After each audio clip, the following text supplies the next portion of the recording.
സിനിമയിലും ജീവിതത്തിലും ഒരേ വളർച്ച. Flashback super star. തൊട്ടതെല്ലാം പൊന്നാക്കിയ അനശ്വര.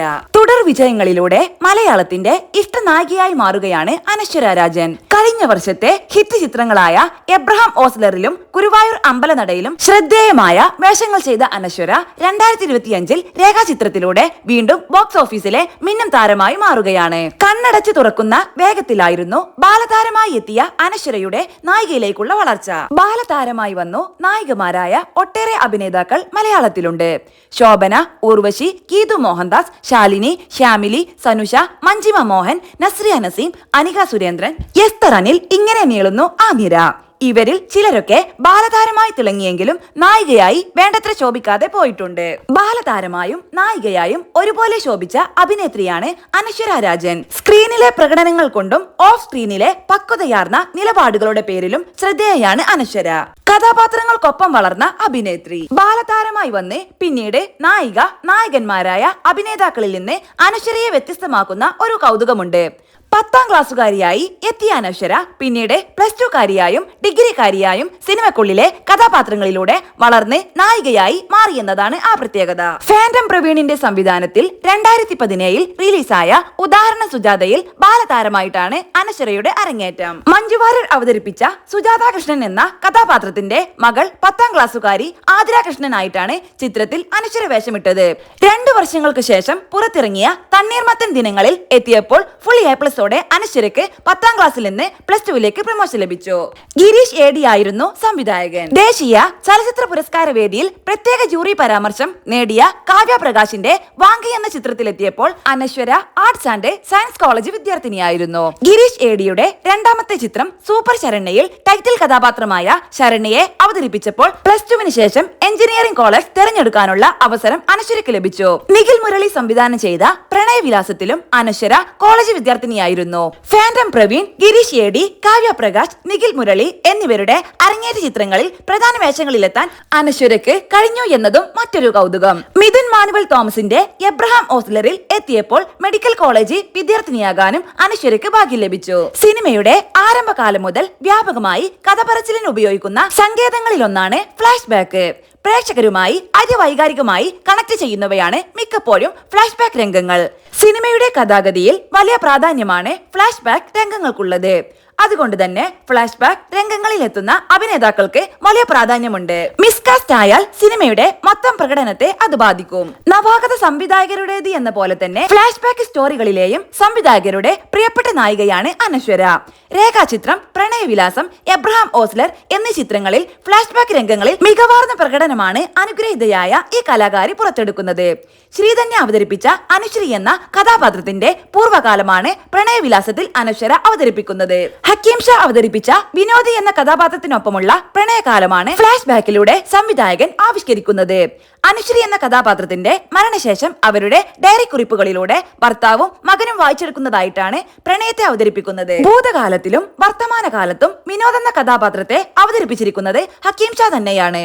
എന്നാൽ അനുശ്രീയുടെ കൗമാരകാലം അവതരിപ്പിക്കാൻ ശ്രീധന്യക്ക് പകരം മറ്റൊരു അഭിനേത്രിയെ തെരഞ്ഞെടുക്കാനാണ് സംവിധായകൻ തീരുമാനിച്ചത്. ആ വേഷത്തിലേക്കുള്ള തിരഞ്ഞെടുപ്പിനോട് പൂർണ്ണമായും നീതി പുലർത്താൻ അനശ്വരക്കായി. അതീവ ഹൃദ്യമായി അനുശ്രീയുടെ കലാലയകാലം അവതരിപ്പിച്ച അനശ്വര ടോട്ടൽ സിനിമയുടെ മൂഡിനെ നന്നായി എലിവേറ്റ് ചെയ്തിട്ടുണ്ട്. ജയറാമിന്റെ തിരിച്ചുവരവ് കൊണ്ടും മമ്മൂട്ടിയുടെ കാമിയ വില്ലൻ വേഷത്തിലൂടെയും ശ്രദ്ധേയമായ സിനിമയാണ് മിഥുൻ മാനുവൽ തോമസ് സംവിധാനം ചെയ്ത എബ്രഹാം ഓസ്ലർ. മെഡിക്കൽ വിദ്യാർത്ഥികളായ അലക്സാണ്ടർ ജോസഫിന്റെയും സുജ ജയദേവിന്റെയും പ്രണയവും സുജയുടെ വേർപാടും അലക്സാണ്ടറിന്റെ പ്രതികാരവുമാണ് സിനിമയുടെ പ്രധാന പ്ലോട്ട്. മമ്മൂട്ടിയാണ് അലക്സാണ്ടർ ജോസഫായി വേഷമിടുന്നത്. അലക്സാണ്ടറിന്റെ പ്രണയകാലത്തിൽ നായകനാകുന്നത് ആദം സാബിക്കും ജോഡിയായി എത്തുന്നത് അനശ്വരയുമാണ്. ഇരുവരുടെയും പ്രണയവും സുജയുടെ വേർപാടും പ്രേക്ഷകർക്ക് കൺവിൻസ് ആയാൽ മാത്രമേ അലക്സാണ്ടറിന്റെ പ്രതികാരം വിശ്വസനീയമായി അനുഭവപ്പെടൂ. അപകടത്തിൽപ്പെട്ട് ഓർമ്മകൾ നഷ്ടപ്പെട്ട് നിശ്ചലനായി കിടക്കുന്ന അലക്സാണ്ടർ ഇനിയൊരിക്കലും ജീവിതത്തിലേക്ക് തിരിച്ചു വരില്ല എന്ന തോന്നലിലാണ് സുജയുടെ കഥാപാത്രം ആത്മഹത്യ ചെയ്യുന്നത്. ഒട്ടേറെ വൈകാരികമായ മുഹൂർത്തങ്ങളിലൂടെ കടന്നുപോകുന്ന ഫ്ലാഷ് ബാക്ക് സ്റ്റോറിയിൽ ആദവും അനശ്വരയും ഇരുവരുടെയും സ്ക്രീൻ കെമിസ്ട്രിയിലൂടെ പ്രേക്ഷകരെ വിസ്മയിപ്പിക്കുന്നുണ്ട്. തന്റെ സഹതാരങ്ങൾക്കൊപ്പം ഇഴുകിച്ചേർന്ന് അഭിനയിക്കാനും കോമ്പിനേഷൻ സീനുകൾ മികവുറ്റതാക്കാനും അനശ്വരയ്ക്ക് അനായാസം കഴിയാറുണ്ട്. രേഖാ ചിത്രത്തിലേക്ക് വരുമ്പോൾ ടൈറ്റിൽ കഥാപാത്രമായ രേഖാ പത്രോസിനെയാണ് അനശ്വര സ്ക്രീനിൽ അവതരിപ്പിക്കുന്നത്. സിനിമയെ പ്രണയിക്കുകയും നായികയാകാൻ സ്വപ്നം കാണുകയും ചെയ്യുന്ന കൗമാരക്കാരിയുടെ വേഷത്തിൽ വിസ്മയ വിസ്മയിപ്പിക്കുന്ന പ്രകടനമാണ് അനശ്വര പുറത്തെടുക്കുന്നത്.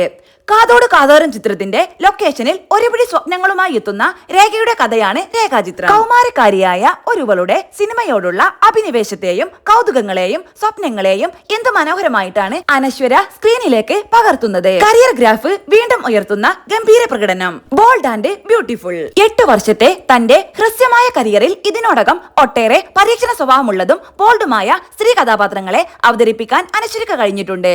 തന്റെ പ്രായത്തേക്കാൾ പക്വത ആവശ്യപ്പെടുന്ന കഥാപാത്രങ്ങളെ തന്മയത്തോടെ അവതരിപ്പിക്കാൻ 22കാരിയായ അനശ്വരയ്ക്ക് കഴിയാറുണ്ട്. കേരള സാഹിത്യ അക്കാദമി പുരസ്കാരം നേടിയ ഉണ്ണിയാറിന്റെ വാങ്ക് ചെറുകഥയാണ് ആദ്യ സംവിധാന സംരംഭത്തിനായി കാവ്യപ്രകാശ് തിരഞ്ഞെടുത്തത്. വാങ്ക് വിളിക്കാൻ ആഗ്രഹിക്കുന്ന മുസ്ലിം പെൺകുട്ടിയുടെ കഥ ഒരേ സമയം നിരൂപക പ്രശംസയും വിമർശനങ്ങളും ഏറ്റുവാങ്ങിയ കൃതിയാണ്. കരിയറിന്റെ തുടക്കത്തിൽ തന്നെ അത്തരത്തിലുള്ള ഒരു വേഷം ചെയ്യാൻ അനശ്വര മുന്നോട്ട് വന്നു എന്നത് ശ്രദ്ധേയമാണ്. പെൺകുട്ടിയായി ജനിച്ചതുകൊണ്ട് അനുഭവിക്കേണ്ടി വരുന്ന ചൂഷണങ്ങളും ആൺകുട്ടിയായി ജനിച്ചവർ അനുഭവിക്കുന്ന പ്രിവിലേജുകളും കണ്ട് ലിംഗമാറ്റ ശസ്ത്രക്രിയക്കൊരുങ്ങുന്ന സാറ തോമസിന്റെ കഥ പറഞ്ഞ ചിത്രമാണ് മൈക്ക്.